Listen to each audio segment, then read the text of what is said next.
Morning, everybody.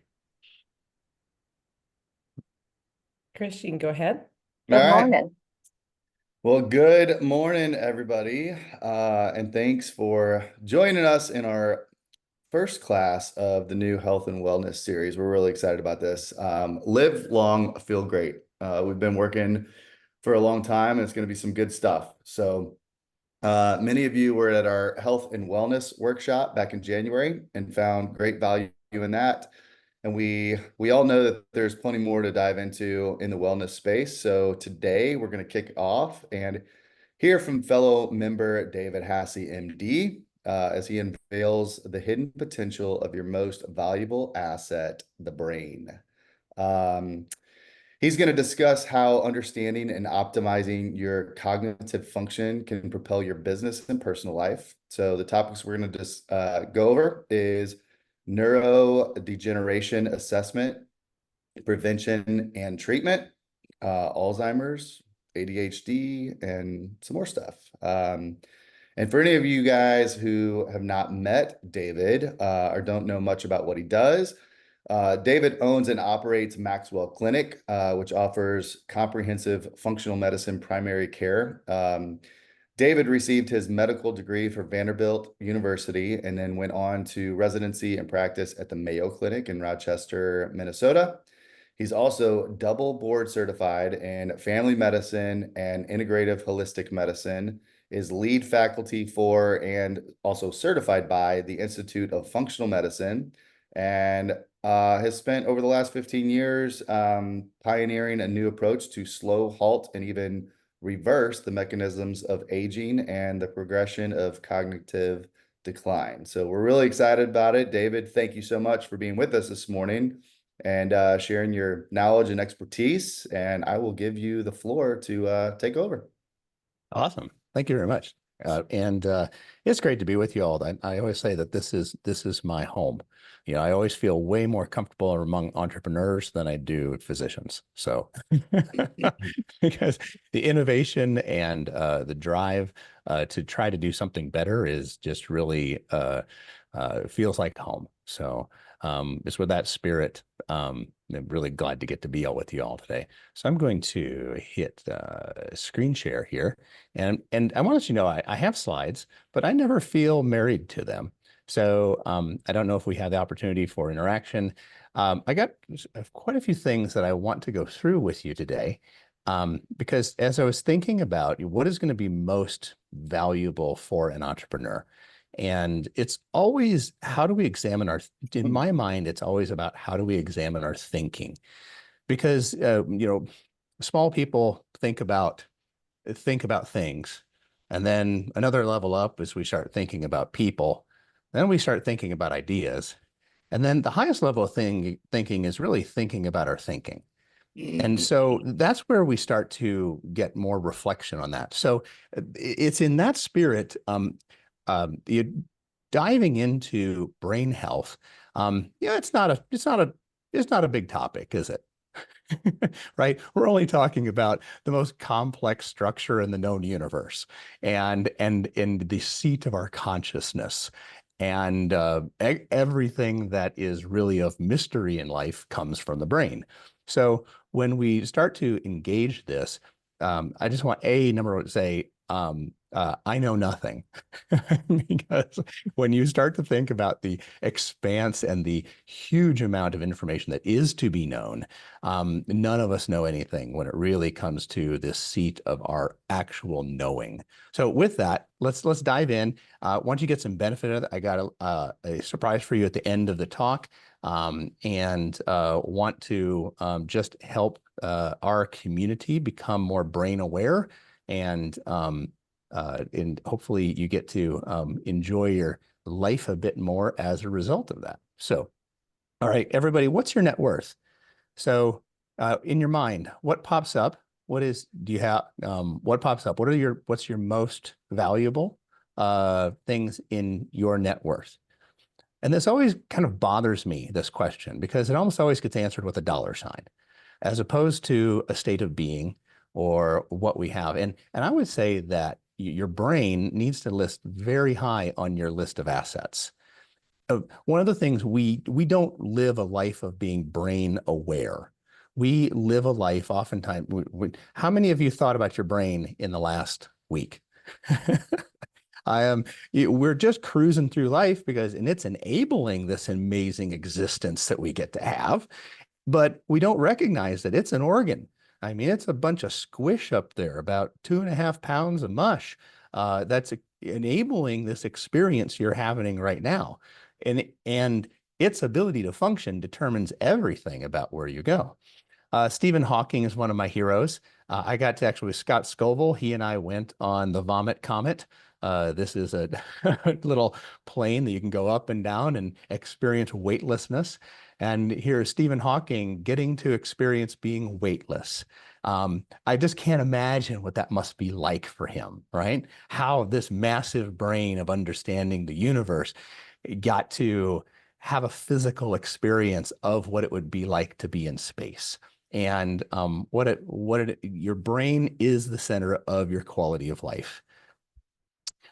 Everybody, it's Samaritan Solomon, it says, man as a man thinketh in his heart, so is he. The Buddha said, we are what we think, all we are that arises with our thoughts. And I want to start by talking about Dennis. This is a really successful entrepreneur here in Nashville.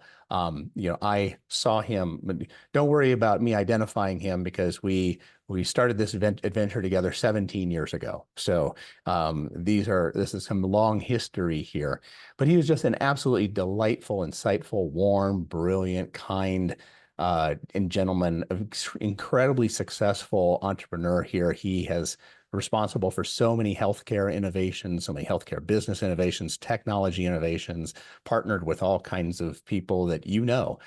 And but he was on executive leave and his board was getting ready to eject him entirely because he had kind of gone down a path of not being brain aware and instead just driving forward in one aspect of his life.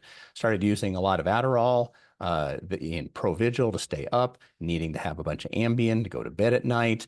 That it started to partner with some alcohol, massive insomnia, amnesia, problems with thinking, and just again, this up and down roller coaster of pharmaceuticals. So put yourself in this place. What if your business is not doing so well? What do you do? And you realize that you are the problem. I think EO is one of the most important medicines that all of us have. Our EO enables us to go to others and to share what's going on.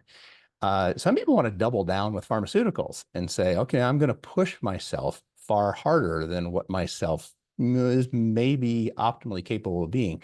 And for every action, there's not just one reaction in biology. There are multiple unexpected reactions in everything that we do biologically. So if we think about the characteristics of a successful entrepreneur, take a look at this list. What are your strengths? What are the things that on this list you jump out and you go like, yeah, that's me? What are areas on this list that you're going like, I could use some work there? Where is this not being able to move forward? My most important goal today is not to give you all the answers of depression, anxiety, Alzheimer's, et cetera. We don't have enough time for all that.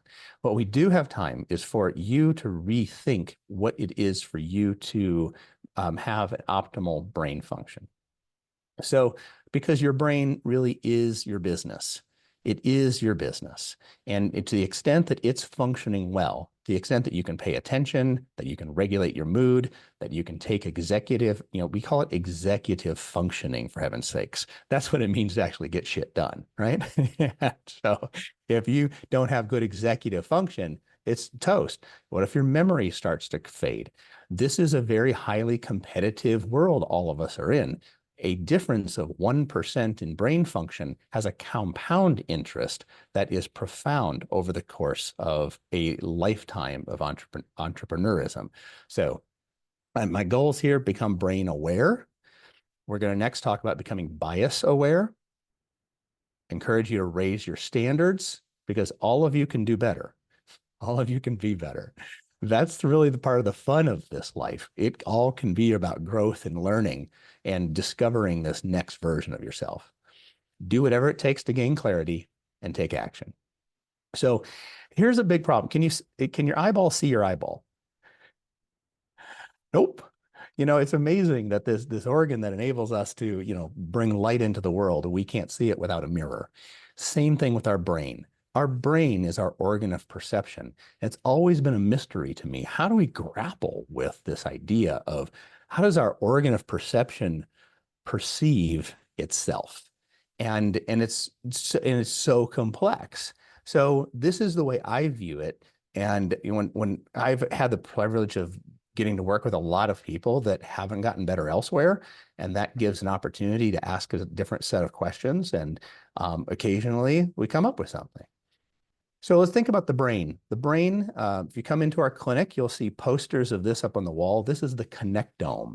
The brain is, a lot of neurons get the press, but it's only because the neurons are connected in groups that are highly organized. You see here the bands of the axons and dendrites that connect neurons. We call this the connectome. Maybe you've heard of the genome, right? Genome means Om is Om, right? It's Sanskrit for everything. So the genome is all the genes. The connectome is all the connections of the brain. And we've actually gotten to the point where we have been able to map this now in the human brain, which is an unbelievable feat. Such a complex organ. Here's the connectome of Delta Airlines out of Atlanta. All the connections out of Atlanta. And we think this is complex. And it's, one neuron would make Delta Airlines, just be absolutely insignificant. So the brain is an electrical organ. Always remember, with that person who says, oh, you only use 10% of your brain at any one time, it's an idiot. You're always using all of your brain all the time. And it's the three-dimensional electrical activity that is what's happening in your head right now. Imagine this. That's 2.5 pounds of tissue is consuming about 23% of your daily calories. You are constantly making electricity. And there's no wonder that as soon as you start having some degree of metabolic problems, you're going to start having issues. Dr. Aaron Wenzel and Leah Cordovas are going to be doing the next session talking about insulin and insulin resistance. It's going to be an incredibly important session to attend because that's central in clean energy production. And it's going to be a very important part. And that's why please attend that next session. It's going to be awesome. A couple of great physicians here to work on teaching us these fundamentals of how the brain makes energy. And I don't know if you've seen, I did a TED talk and I talked about this tensegrity. The tensegrity is a way of understanding how everything is connected. So these neurons, you see them here and it's a static image, but the electricity is constantly bending, moving. The whole brain is constantly adapting to itself. And it is the connections that give the brain its function. When you change your mind, this is a video of you changing your mind. Because this is one neuron extending out a growth cone, crawling around and coming into contact with another neuron. It's really important to remember that changing your mind is a physical event. You can only change your mind to the extent that you are nourished and you are capable of making the energy for making new neuronal connections. So this is one of the reasons why the sicker a person becomes, the less resilient, the less resourced that they are, the harder it is for them to kind of change their mind about anything. Have you noticed that in people who are gathering a lot of birthdays, right? So one of my great books, I love this book, it changed my life, by Carol Tavris, Mistakes Were Made, But Not By Me. And this is a great treatise that goes into cognitive bias. If you come into my office, you'll see a massive poster here that details out the many different types of cognitive bias humans can have. Because a bias is literally the wiring pattern that you have right now. There's nothing wrong with having a bias. You can't be a human. You can't have a personality without having a bias. It's inevitable for us. But the challenge is that our bias makes us blind to seeing some things that are outside of our current wiring pattern. And this is a big problem for entrepreneurs. This is another reason why EO is so important, because what happens in Forum is that you actually can have your biases checked by somebody else's bias. And it's one of the most important things that you can be involved in. I think that because there's no way you can get out of your own bias, right? That would be like you leaving your own brain. You can become more aware of it, but this is a profound opportunity for, you want to think about entrepreneurial brain health, just getting to be confronted by other people's bias is amazing. But bias, and then this is one of my hero, Donald Hebb. He had this little quote that neurons that fire together, wire together. It means that whatever you do, you are going to get better at it. So how you shape your life and what you get exposed to matters. Bias has informed how I think about the brain as a physician. And I think about everything exists as a system of systems. And my fiance, hey, I'm getting married on the 11th. Yay for me. So woo, very excited about it. And but my fiance calls me a pathological alliterator. So here we go. I call these the genius S's, because if you think about a brain, you're going to try to use your organ of bias. Like if you go to anybody that wants to help you with your brain function, guess what? They have a bias.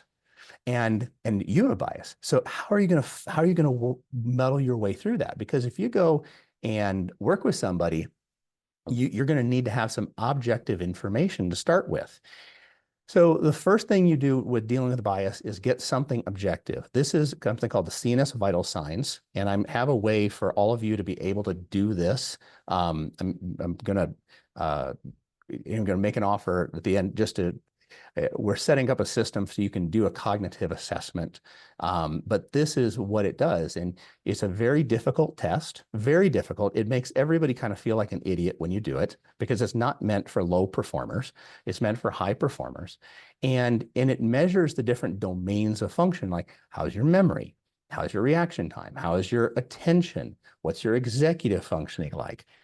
All of these are aspects of how the brain actually works. And if the best way to break through bias is to get objective information about something. Then you have to do the work of being honest with, okay, well, this is where I am. Now, what do I do about it? So one of the first biases that comes is story. You go see a psychologist, they're going to see your brain through the eyes of story. What's the way you think about the world? What happened? What is your belief system? If you go see a sociologist, they're going to be interested in see your brain through the bias of setting. Like, what is your family of origin story? What's your work-life balance? You go see a geneticist, somebody that says, hey, we're going to do a genetic panel on you. That's going to be looking at you through your strings of DNA. And that's a bias. And they'll say, oh, it's all about your genetics. Well, it's not. Then you go see a health coach, and they're going to be interested in your style of life. What are you eating, drinking, doing, etc. That's an important way to see the brain. If you go to a psychiatrist and you say, hey, I have problems with memory, I'm having mood challenges, I'm having a hard time waking up in the morning, blah, blah, blah. You get a kind of a Chinese menu of symptoms, those get made into a diagnosis, and then that gives you the pathway towards a pharmaceutical oftentimes. But that's a way of seeing the world. Spark is how, I told you the brain is an electrical organ. We do a lot of quantitative EEG measuring the electricity of the brain. And that, especially if you had a head injury, or if you have a metabolic abnormality, or your genetics have wired your brain a little uniquely, you can have a lot of problems with your spark or inefficiency in the electrical network. When Dennis came in, we did a quantitative EEG brain map. And what I'm showing you here it looks like a near normal brain map. This is actually his after brain map. And green means average normal. That means that of the various delta, theta, alpha, beta, high beta, these are the different types of brain waves on the top. Green is like a weather map. This means that you're kind of in the middle of the normal distribution of function. On the little lines below, you see these amplitude asymmetries. That says how much energy is in one part of the brain compared to the other. And you want these little brains down here not to have a lot of lines. So you want green brains up here, not a lot of lines down here. And that shows a very electrically efficient brain. But when he came in, this was his brain map, where he had a huge excess of beta and high beta waves in the central part of his brain, an area called the posterior cingulate. And this has had a lot to do with Ambien poisoning.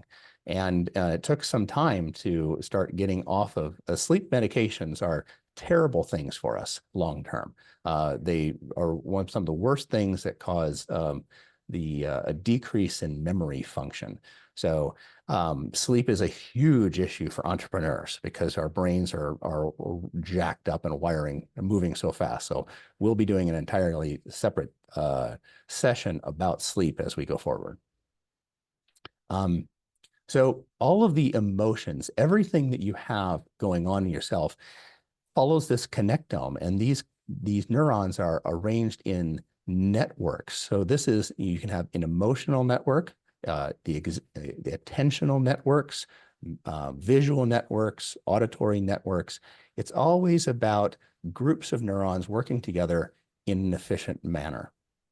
You can take this electricity and actually see it three-dimensionally.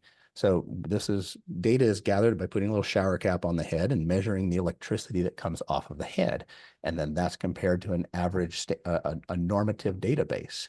So you can see where is the electricity coming from in the brain and where is it inefficient.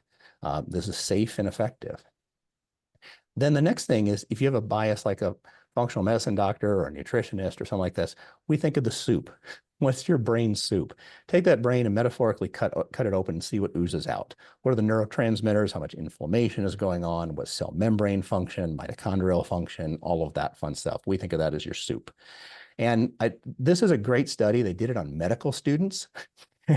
They put an IV catheter in. They injected these poor medical students with something called endotoxin, which is the breakdown products of bacteria that are in the gut. It's one of the worst toxins, that is known to mankind. It causes more inflammation than any other molecule.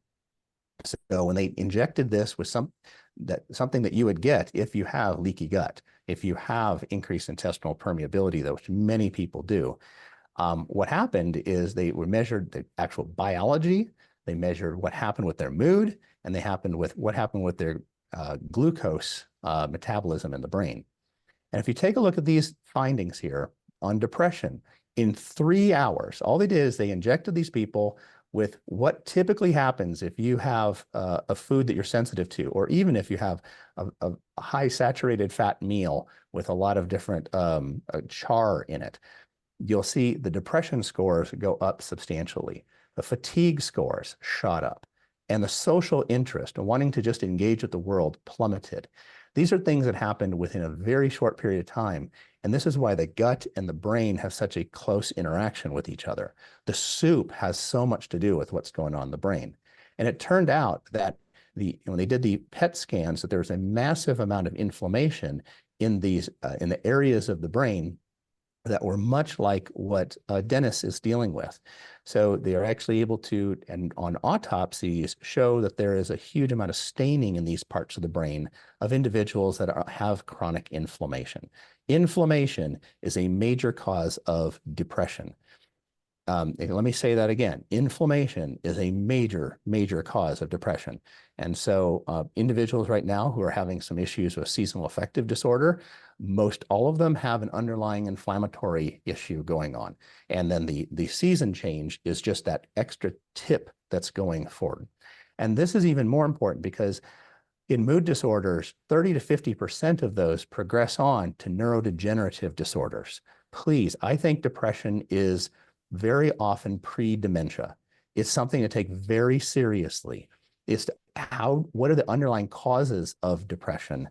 Because those same processes, when occurring over the course of decades, are very likely accelerating brain breakdown.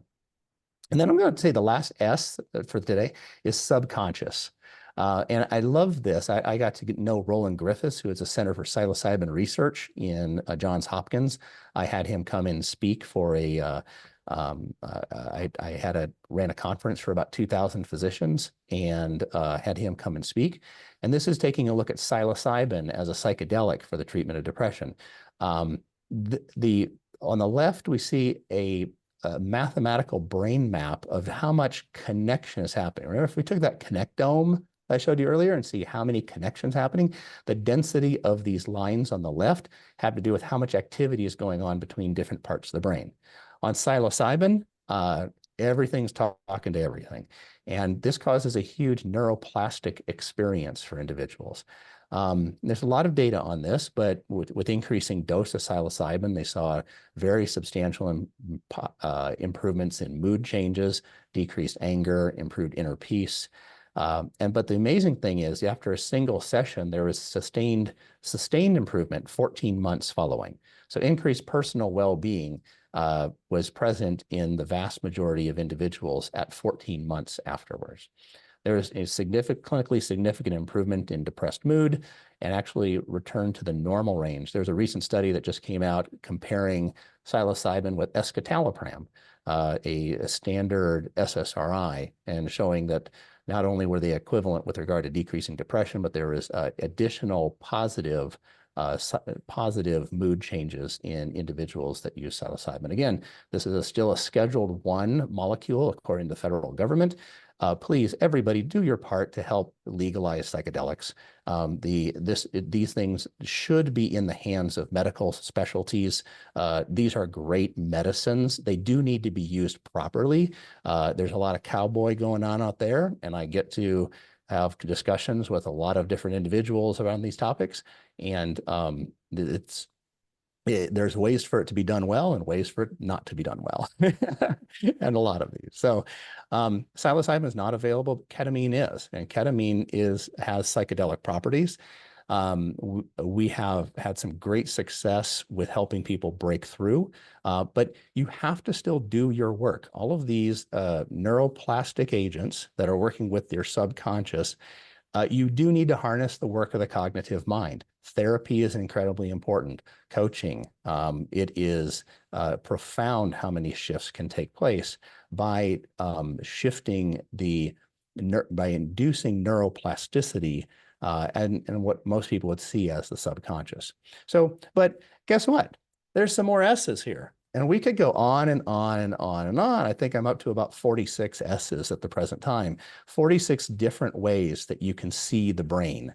And every one of those has validity and probably has a practitioner that thinks, oh, this is the way it works. and you know what? And they can get some great results because the brain is the human is what does the healing. It's always amazing to me how many different people can get better. So with Dennis, we did neurofeedback with him, actually training the brain to become more electrically efficient. We worked on the gut, changed his diet, used an anti-inflammatory medical food, high dose omega-3s. We'll be doing a session on supplements later on in the year. I had a whole bunch more slides, just not enough time to go into it, about all the benefits of omega-3 fatty acids and getting your omega-3 getting your omega-3s checked.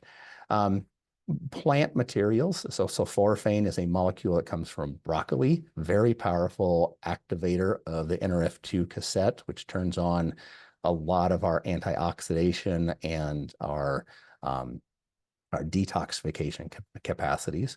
Curcumin and green tea are being used. We're running a very large Alzheimer's trial in the clinic right now, a landmark clinical trial looking at our proactive, personalized medicine response to Alzheimer's disease. Alpha lipoic acid, N-acetylcysteine, and selenium to help him make glutathione. 5-HTP, magnesium, and vitamin D, a very specific reason for those. But we had him darken his sleeping area, get a regular bedtime. We actually got him a little sleep deprived so we could get him to sleep at time. Daily walk in nature, paced breathing, positive imagery. And this is where Dennis is now. So his changes over the course of about 5 months was a profound shift in his actual cognitive performance. But not only that, he returned to his CEO role. 2 years later, he actually took back control of the board. He did a successful exit. He's actually said a couple of exits. He sent a bunch of his staff to us. It was it's always a little uncomfortable when your boss sends you to somebody who's a brain specialist, right? Like, yes, everything's confidential. We never talk about any of that stuff. And but I always take it as a mark that he cared. And then memory was now back and very sharp, happy, sleeping without meds. His marriage improved. And I think brain health doesn't just affect your business. Brain is not just your business, it is your belonging. You know, how do you interact with your world? And he started to do a lot of mentoring.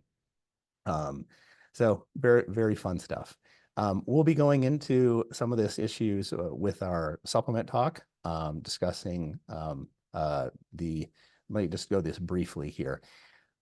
When we do a brain evaluation, I think it's important to look at story. Like, what are the symptoms you have? You know, what's the background? What's going on? A skill is a measurement of like sinus vital signs. It's a cognitive test. It says, all right, let's see what you can do, brain. Spark is measuring the EEG, the brain waves. Soup is done by looking at labs and what would happen. And structure is by taking a look at an MRI. You know, is there old new vascular injury there? After doing evaluation, you really want to find and address multiple causes, because what's right for you is not going to be right for somebody else. Just because you have the same symptom doesn't mean you have the same underlying cause. The main steps that we always focus on, make sure the gut is healthy. Omega-3s, Ps mean phytonutrients, B vitamins, magnesium, and vitamin D are every one of these. So the gut, 3s, Ps, Bs, mag, and D have evidence for support in dementia, in attention deficit disorder, in depression, and you can keep going on because they're helping the organ itself to be healthy. The symptom is not the problem. The symptom is your body letting you know something is not working as it should. So it's really important to not just go after shutting down the symptom, but to say, what is this symptom trying to tell me? It's just like in your business. You know, if you have a symptom in your business, you don't just shut it down. You say, well, why is that there? So a couple of slides on omega-3s. If you take a look at the people who have the most omega-3 versus the lower 75th percentile, there's a dramatically different incidence of dementia in these individuals. So lower dementia. Here's the slide looking at ADHD. The higher your omega-3 fatty acid levels inside your red blood cells, the lower the incidence of ADHD. I mean, that's pretty profound. On the left, there's this tiny little graphic that actually shows the systematic meta-analysis of the use of omega-3 fatty acids to treat depression. Now, I always hate saying treat depression. The bottom line is you're treating the brain. The depression happens to be just that particular manifestation of dysfunction that you have going on right now. And the good thing is you can treat an underlying cause, a lot of other things can get better. So here's the basic steps. Number one, assess. Become brain aware, first of all. Right now, that's what we're doing. So you start considering this organ because it is so important for you to increase your awareness. Then, and do some objective and subjective testing. Ask your EO forum mates, how do you think my brain's doing? I mean, that would be a great forum question. And then you go into nourish. What are the good things in your body that you need more of? How do you get more of those?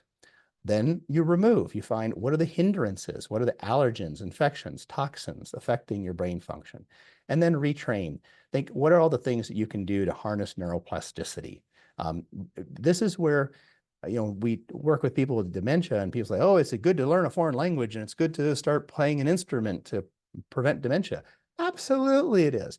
And really important to stay engaged in life. Just keep learning. When you start making new neuron connections, that is one of the best treatments to compensate for the degenerative process that's going on. Because I want to let you know, everybody listening right now, you're dementing.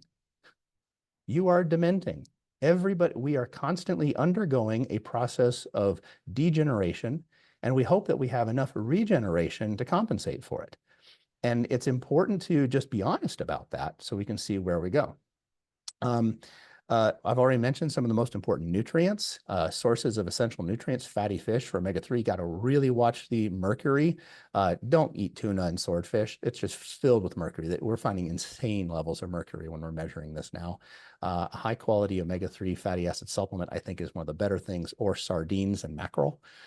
Leafy greens for magnesium, awesome. Meat's awesome for magnesium as well.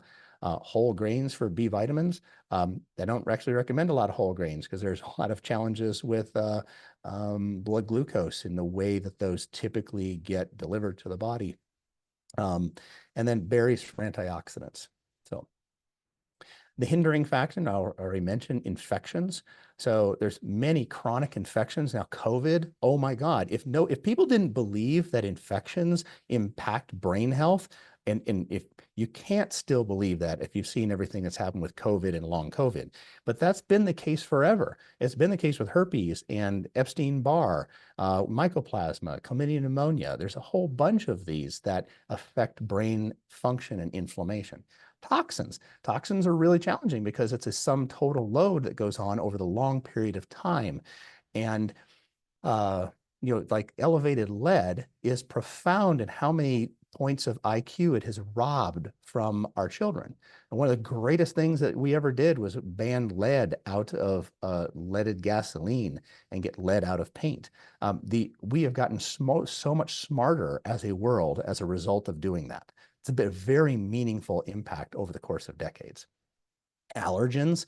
I'm going to tell you what, Samira knows I'm always harping about getting some dairy-free food whenever we're doing our EO stuff, because you do not want to hang around me if I've had dairy. My brain gets so irritable. I have had to live this, and I have so much compassion for people who struggle with brain issues, because I've got, the good Lord has seen fit to give me a lot of learning opportunities in this body and brain of my own. So and poor nutrition, if you don't have raw materials, you can't really get it done.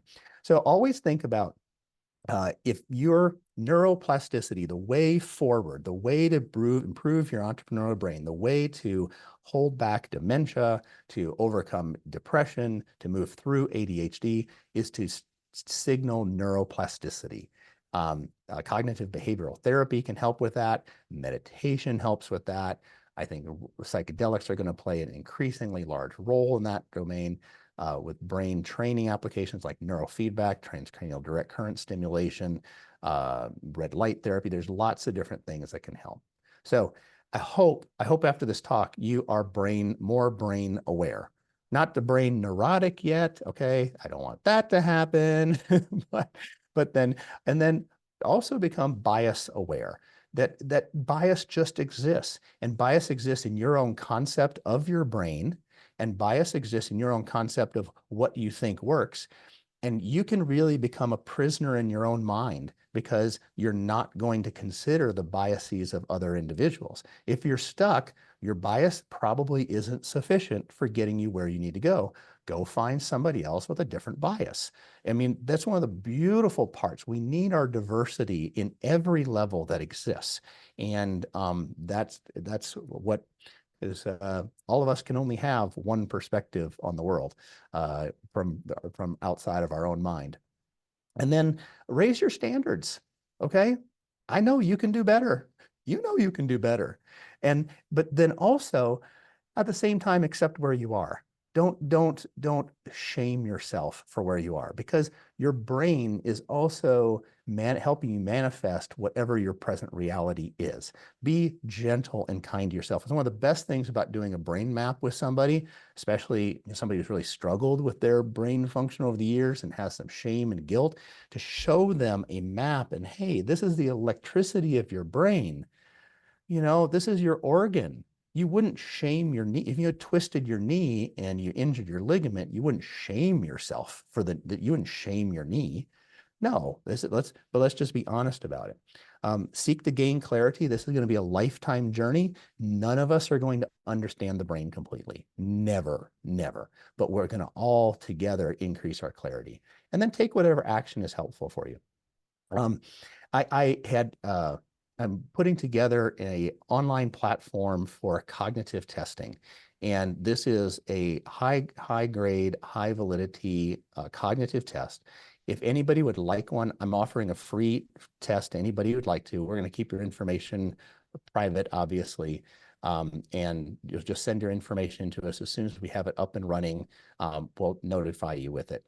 Anybody who does this, I'm going to take an hour and I'm going to go through these. I'm going to go through these assessments in detail, talking about what each factor is. I certainly won't out anybody. Confidentiality is incredibly important at any time, and certainly when it comes to brain health. But I think that this is an opportunity for you to become brain aware of what's happening. So just want to make that as an offer to you. Anyway, so if you'd like to have that, take a shoot of that QR code.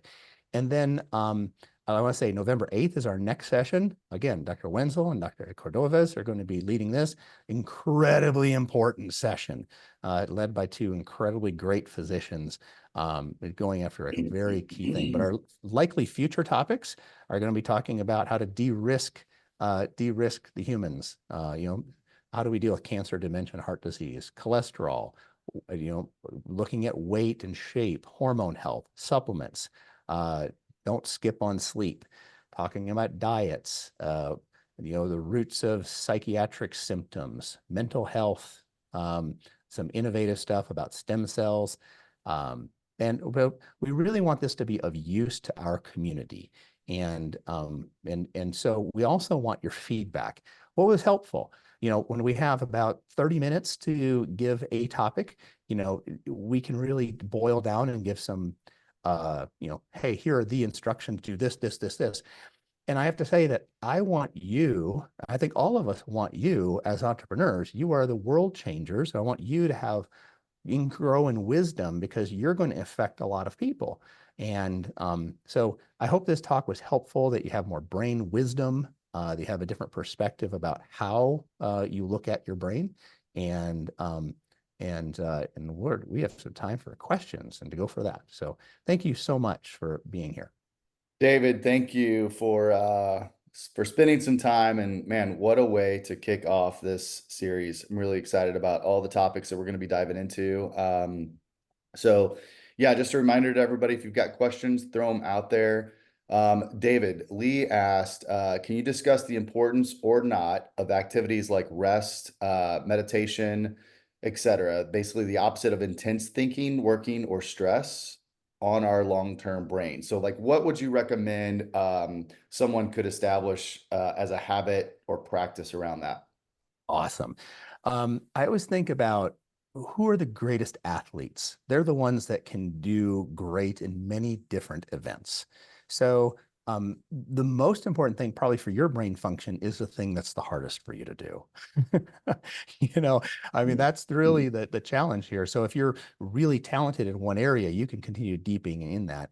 Typically, entrepreneurs don't have a problem with drive and intensity and being able to shift to different materials, but we may have a challenge about being able to sit with ourselves, or even experiencing the beauty of the moment, or having a relationship with self that is healthy. Meditation can be an amazing tool for that. And you are shaping your brain. We have brain electrical EEG studies of individuals that have undergone intense meditative practices, and it's profound to see the level of long-term change that you can affect from your daily meditative practice. It helps treat, you said meditation helps treat. It's not treating depression. It's literally making your brain better, and therefore depression starts to go away. We have to be cautious about making the disease the center of it. Your well-being, your thriving, our term is your Maxwell, is actually what's the goal of this. Diseases are just flags in the road that let us know, oh, this is something we really have to pay attention to. So yeah, I think meditation is incredibly helpful, and do what is hard. If I can just start there, do what is hard. If you're really uncoordinated, you're probably going to get a lot of benefit from something that is going to engage your physical body, and that's going to induce more neuroplasticity. Thanks. There's another question about Ambien. You talked about how bad that can be long term. Lee also asked, she takes Ambien 5 milligrams occasionally when traveling to ensure sleeping, like a lot of us sleep bad when we're not in our own beds, right? Is this something that could be detrimental, or is it more of like if you recommend, like, is Ambien okay occasionally? And then another part to that, my mom has also taken Ambien for years, and I'm starting to see that decline in her. So if you can answer, is Ambien okay if it's very occasionally used? And for those who have used it long term, like your case study, what steps would you recommend on helping somebody get off of that and also still sleep well? Great. That's a couple of hour answer right there. So, but I would say in general, I believe in better living through chemistry. Okay. I am not a natural doctor. I just want to make certain that I cause least harm while we create greatest benefit.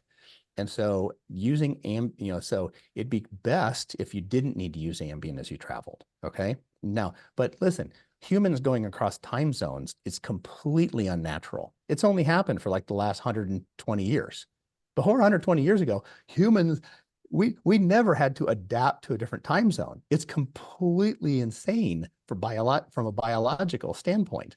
And it throws incredible chaos in. So the problem is not, are you sleeping when you get to your destination, or do you sleep when you get back? It's the fact that your circadian rhythm is going to be off for months after shifting your time zones.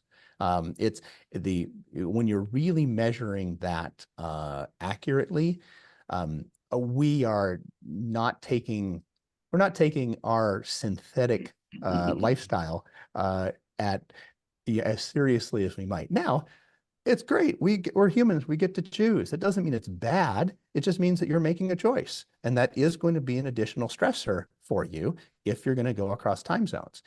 Just don't think you're going to be acclimatized once you're sleeping. There's a lot more effects to that. Ambien.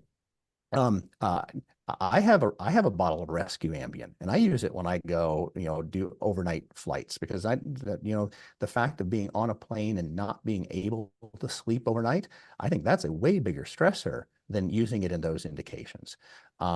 I wish that magnesium or melatonin would be enough for that for me.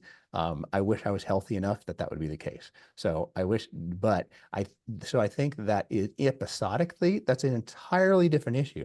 But what you do daily, you need to do really well. Let me say that again. What you do daily, you need to really, if you're taking a supplement daily, make damn sure it is pure, okay? Because a small amount of toxins over the long course of time is really deeply detrimental.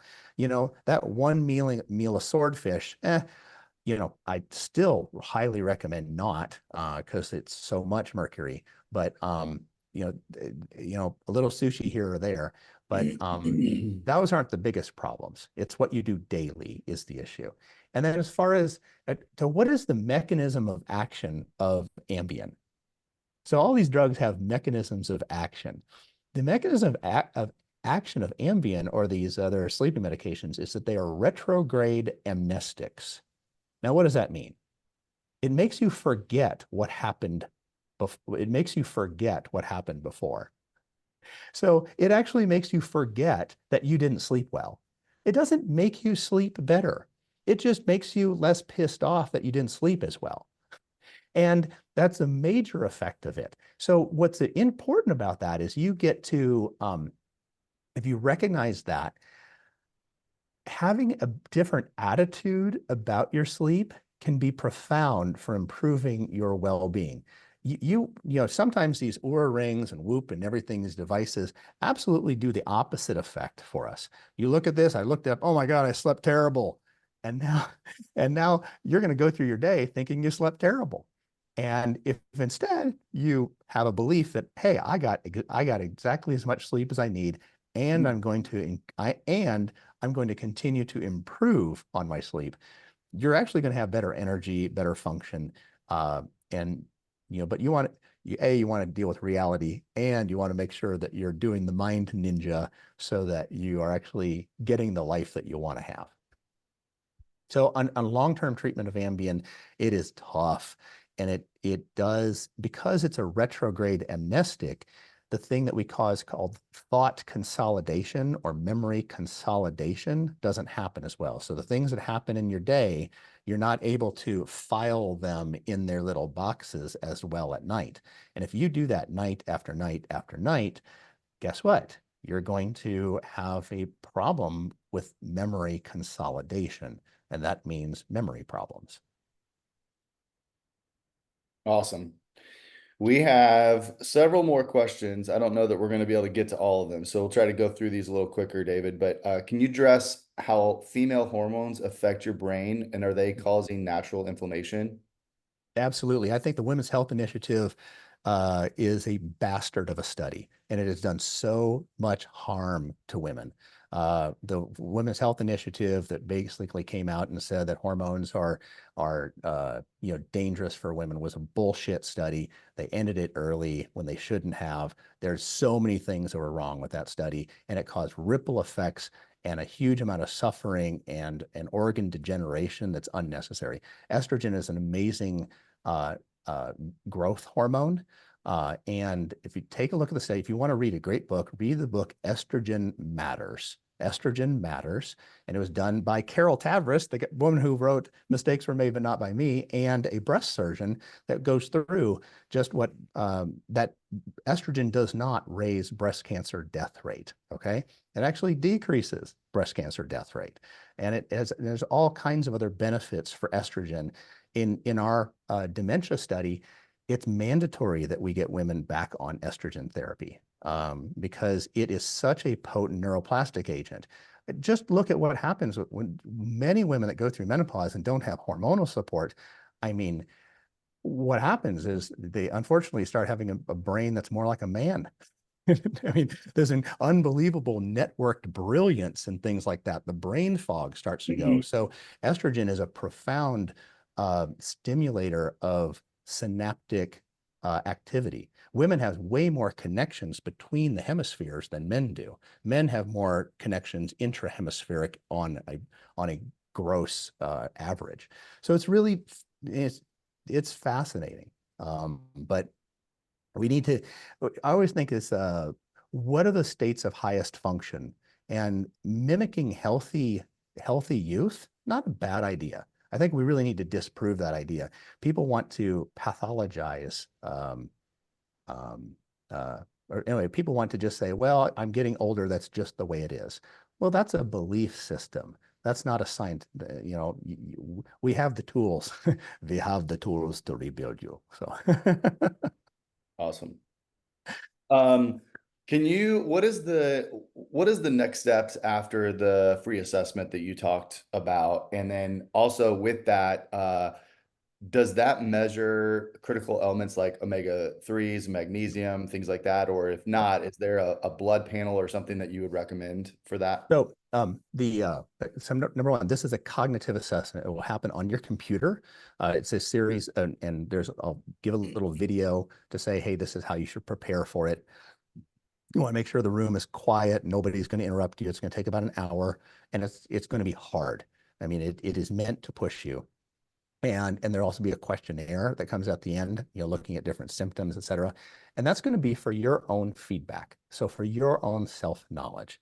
I'm not going to be making medical recommendations on those things, but we're going to do that. And then we're going to do a teaching session, and you're going to help me know how to teach this better at scale. Okay, because it's imperative that people know how the brain is functioning. So this is not a biologic test. Listen, we're going to be going through just kind of hold your horses in some ways there. No, I mean, there's not a single panel I would tell you to take right now. There's going to be a lot of new information that comes out over the course of this year. If you want to go online and get an Omega Quant, You can get an omega quant. Look at that. That is the gold standard test for measuring omega-3 fatty acids. And I have a whole bunch of slides on this. We'll go through this during our supplement talk. But the higher your quintile of omega-3 fatty acids, there's all kinds of things. All-cause mortality is less, dementia is less, heart disease is less. And the studies that says fish oil, quote, fish oil doesn't work, you really have to dive into those. It's a lot of times that fish oil is crappy fish oil is filled with anisodines, peroxides, that has high mercury content. The quality of supplements really matters. When you're going to concentrate a nutrient, you have to know how is it being concentrated and what the hell else is being concentrated along with it. How is it being stored? How is it, how does it enter the GI tract? How does it result? How does it come out? But anyway, that would be I would get Omega Quant, and you can get that online direct. Awesome. How about one more? I want to leave a minute at the end. Let's see. How about like sweeteners? There was a question in here. I can't find it right now, but there was a question about like sweeteners like Splenda or Sweet and Low, things like that are like a chemical. What's your take on how those could affect the brain? The only thing that's not non-nutritive, I mean, I would say honey's my favorite sweetener.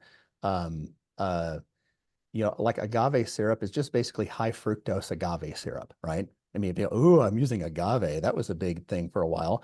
And high fructose corn syrup is terrible for worsening insulin resistance. So is agave syrup.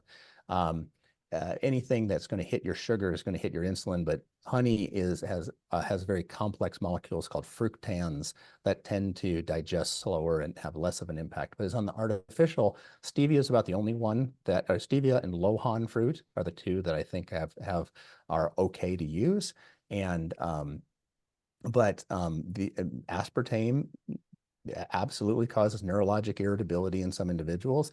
And now we're recognizing that a lot of the erythritol and a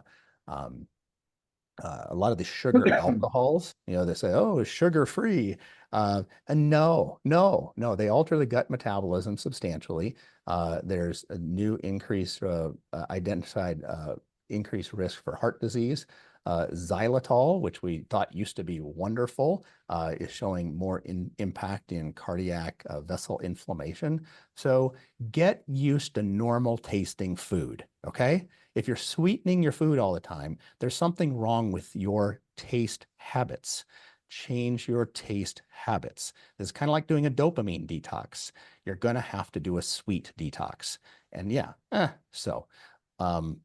that's just a biologic reality. So get over it. I love it. Well, we'll take note of these other questions that we couldn't get to. And David, thanks again for sharing some time. I want to keep us ending on time.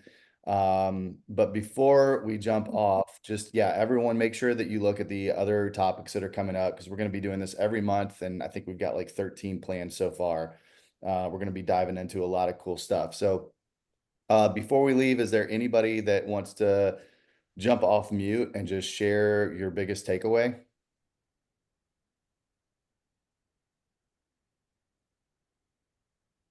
No one? I'll just say something quick. I appreciate your time. I think this is not only mental health and wellness. It's something that even diet is something that people are really starting to see affecting their lives. Right, being the food on our shelves isn't as good as it used to be. We're seeing things being changed. So I think there's a movement right now that people are really starting to look at what they're eating and what they're putting in their body. So this is very helpful. Thank you. Hey, it's Laura Miller. I just want to say I hang on every word you say every time you talk. And I just appreciate so much. I think for me, getting a few supplements to get started, I think, I got to start small to make lasting change. So I'm thinking the omega and the magnesium for me would be helpful. I'm not ready to tackle the aspartame in my Diet Coke habit, but you might get me there one day. Thank you. I adore you. Happy wedding. Bless you. Bless you. And I'll just tell everybody, I'm not going to get back to you quickly about this cognitive assessment because I have a wedding and a honeymoon. So you're not going to hear back, Phil, till November. Okay. That's because I'm claiming it's my quality of life here, baby. So it's my brain health too. So I honor that. Thank you. Congratulations. And thank you very Thank much, you. David. Thank you. Yeah, thank you, David. And yeah, congrats on the wedding. And you guys go have a good time. Love is good for neuroplasticity. There you go. There you go. Y'all Thank give us you. some quick feedback on the link I put in the chat. Thank you so much, David. As All right. always, you are Thank you. amazing. Really appreciate it. Bye, y'all. Bye.